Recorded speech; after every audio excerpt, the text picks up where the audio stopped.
It is the last place I expected to find a mystery, the nationally renowned splash pad at Centennial Center Park. I'm not being generous with those adjectives. USA Today ranked it the 5th best in the country back in 2023. But the splash pad has been under construction since last fall.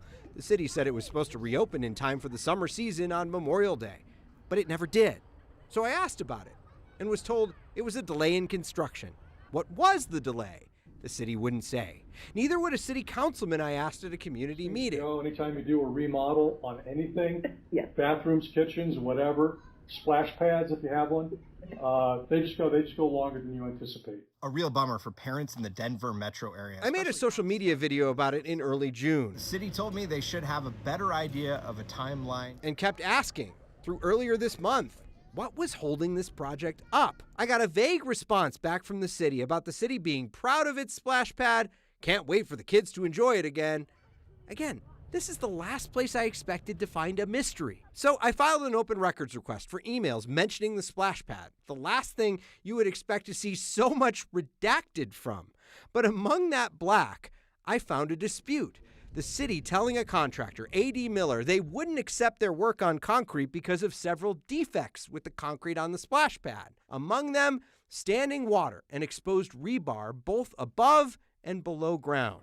The emails indicate both sides have been meeting to talk about these problems, but they don't say whether or not there's been a resolution.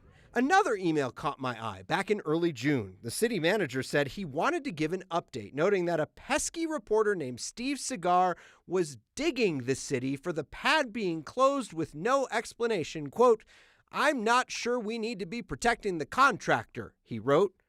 But Steve Cigar had to find that answer on his own.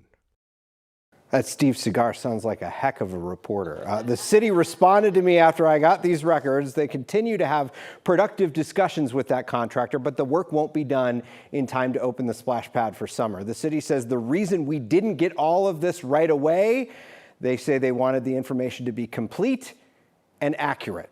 I'm Steve Steger. Steve on your side. 9 News. Steve, first of all, what was it? Steve what? Steve Cigar. That's Steve Cigar. Yes, Steve Cigar. That's me.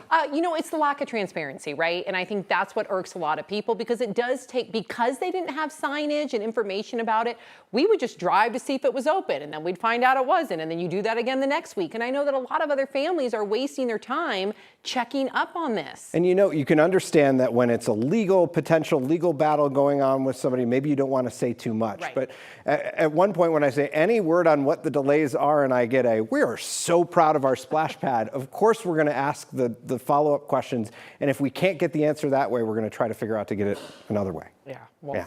Steve Cigar, thank you. No problem.